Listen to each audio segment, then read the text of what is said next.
Breakfast with Champions, presented by Toronto FC Juniors. Good morning, everybody. Welcome to Breakfast with Champions.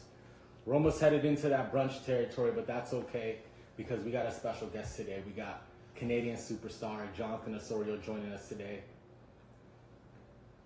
So as we're waiting for him to come in, Jonathan was born in Brampton, Ontario. He's got the most appearances in TFC history. This guy's been playing. He's been doing his thing. He's got 3 Canadian championships under his belt, 2016, 2017, 2018.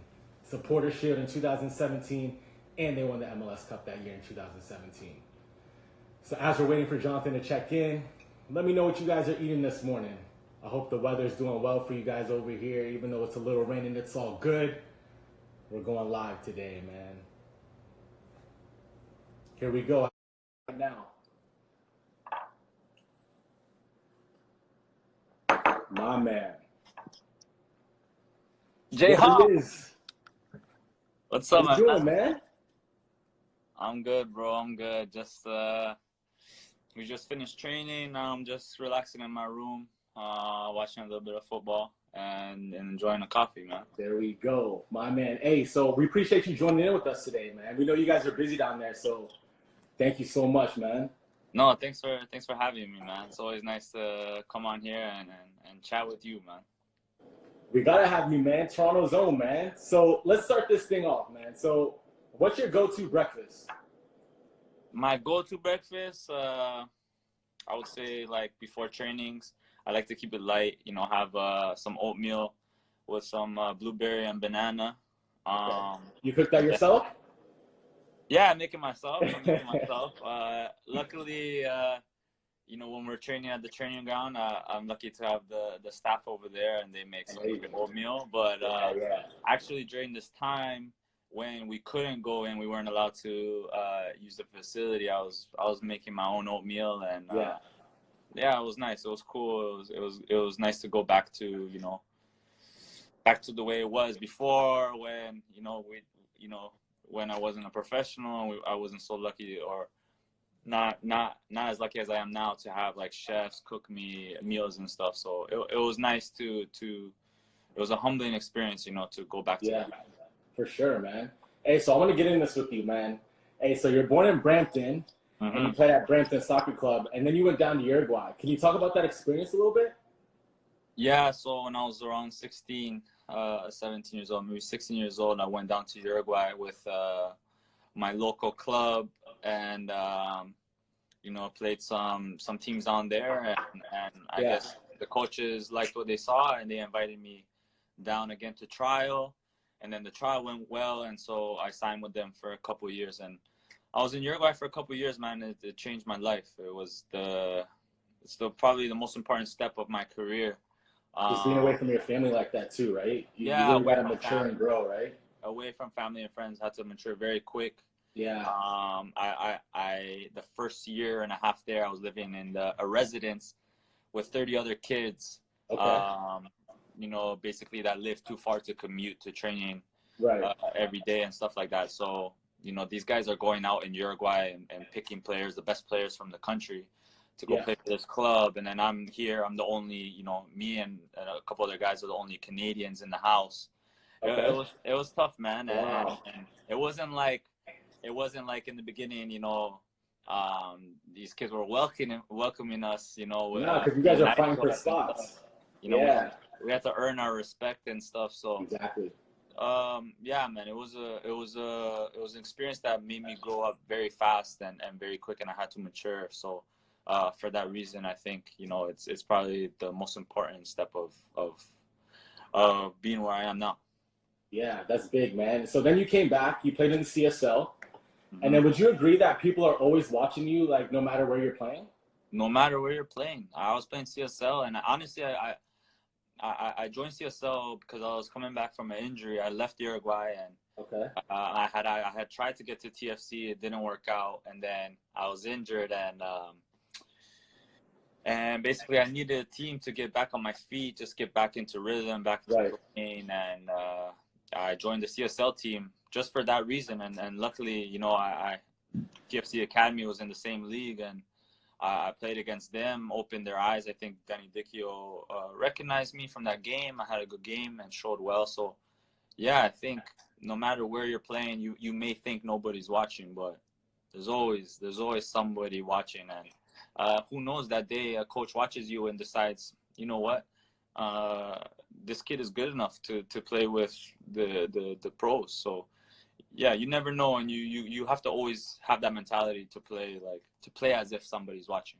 Yeah, that's big, because I remember in 2013 I was actually on the team. This is way back. We were both young. You came into the preseason. I remember, man, you were turning heads. You were technical. You were hungry. You were fighting. You were doing everything right. What was your mindset coming into a preseason like that with the MLS club? Yeah, I think you know, I think I put the right amount of pressure on me. I didn't put too much, and I wasn't relaxed either. You know, I knew that preseason, this was my chance, maybe my last chance to make it to a first team professionally. And so I took it with everything, man. And like you said, I think I felt like I was hungry. I wanted to prove. I think my mindset was that I wanted to prove that I didn't bring the level down with you guys. You know, if anything, I brought it up, or I maintained it. And that's what I wanted to show. I think that was probably the first step of what I wanted to do. Yeah. Because I knew if I did that, then the coaches would see that and say, okay, this kid at this age, he can, you know, he's at the level of these guys. Then, you know, and they begin to trust me, and then, you know, then little by little I gain confidence, and I start to show more of my personality and stuff that I can bring to the game. But I think the main thing, man, playing. Actually, I remember I played beside you. Yeah, we did. First preseason game in Columbus, and all I wanted to do was just, you know, hang in there. I just wanted to show that I'm at the level of these guys, and I don't bring the level down, and that, you know, you guys could trust me with the ball. Yo, it's big that you said that, because you talk about being ready in that chance, in that moment, and you were, like you said, like everybody was like, yo, this guy is the real deal. You end up signing that contract. So being a Canadian man, how does it feel playing for your hometown team? Like, how was that time? It's amazing, bro. It's hard to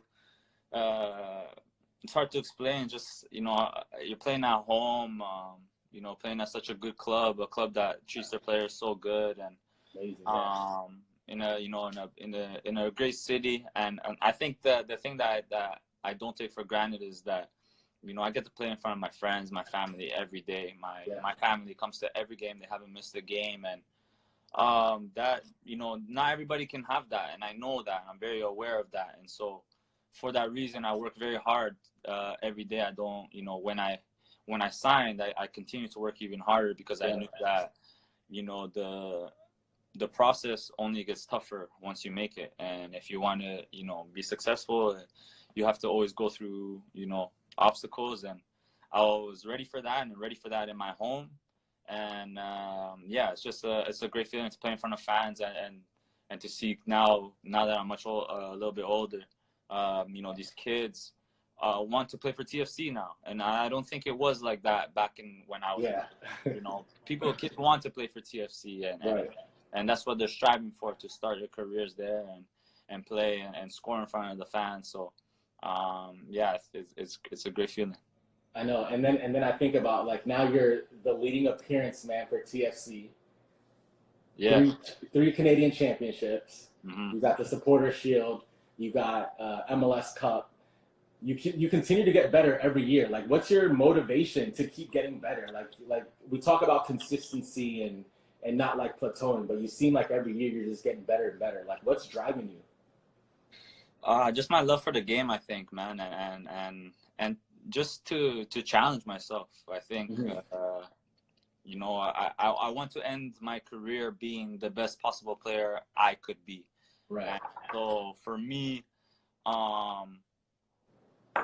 it doesn't matter that I'm getting older now or whatever. I strive every year to add something to my game, and I think for me that's my motivation, to add something to my game, knowing that I am improving every year. And last year's motivation now is, you know, last year's whatever performance or whatever I do, the next year I want to beat that. So I'm always competing against myself, and I want to beat myself and be better than I was the last year. And I go into every off season with that mindset. So I think, you know, it's just learning every day, learning and being open to learn every day something new. And I know for sure that throughout my career, I'm going to be learning till, you know, the day I retire. So I think that's the big thing for me. And that's why I always strive to come in better every year. That's amazing. And then with all that success that you've had, like you say, you keep pushing and pushing yourself through everything. Have you had any obstacles that you've had to overcome so far in your career? Oh yeah, for sure. Many. I've had to overcome, you know, being low on confidence, and we know in football, huge.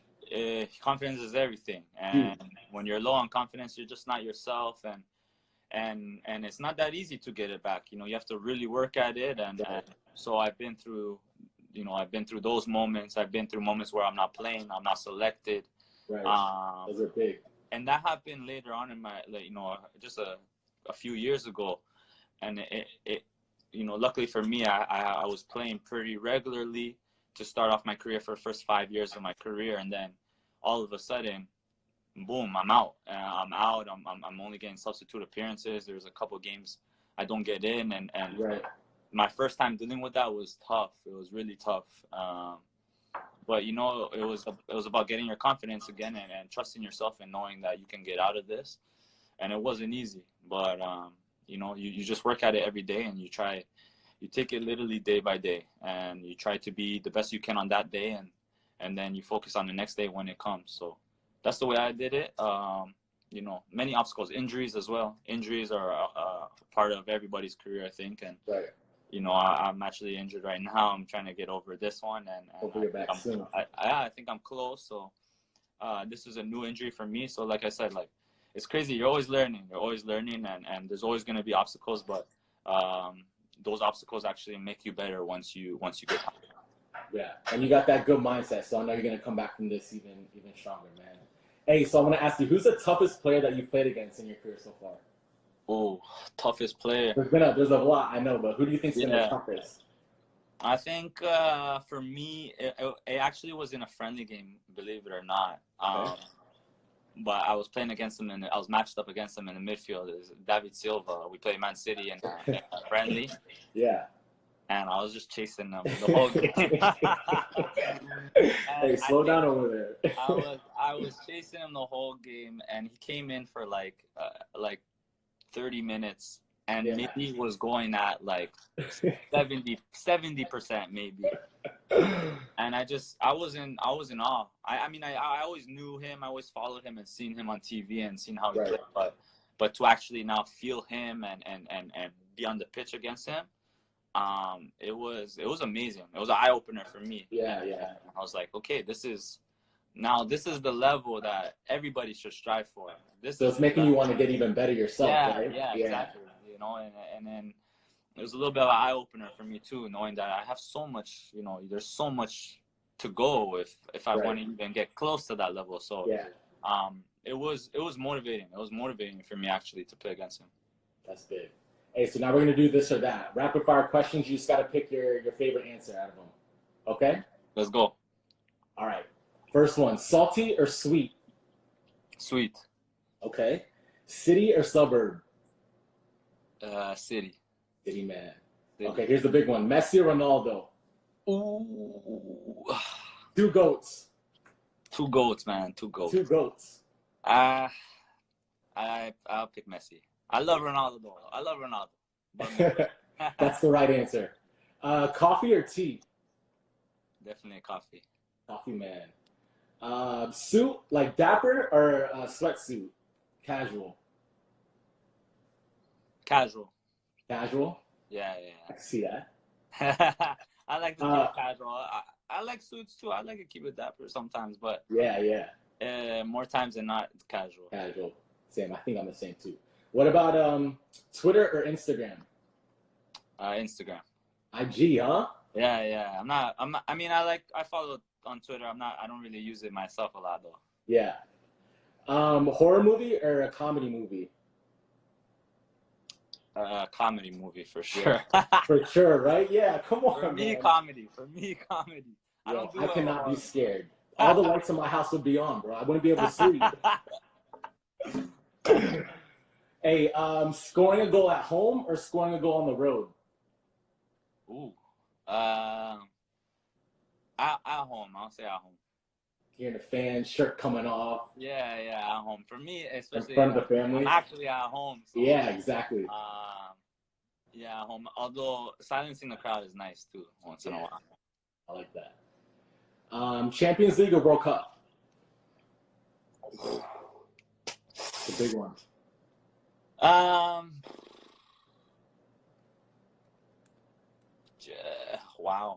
On the spot. I think Champions League. Champions League, huh? It's a tough one. Yeah, it's tough.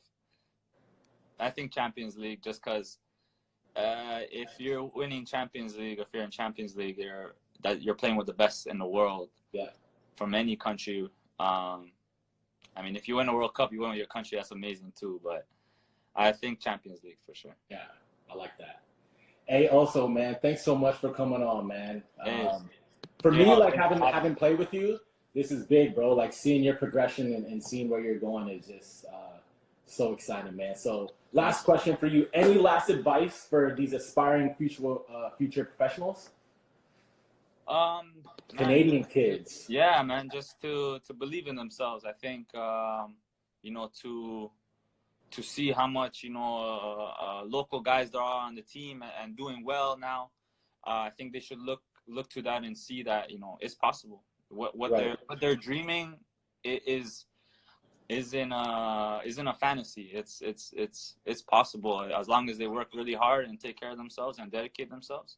They can be right there with us and even better. And I hope the kids are even better. I mean, they see Ayo the other day. Ayo scored a hat trick. Hey, I was gonna say it's amazing, right? So they're getting these examples every day now, and so and more than one example. So that's great. So just to keep dreaming, work hard, man, and know that we're waiting for them up here. And you guys got the 2026 World Cup coming up too. It's these guys, you know what I mean? Like exactly. It's right there for them in their backyard, right?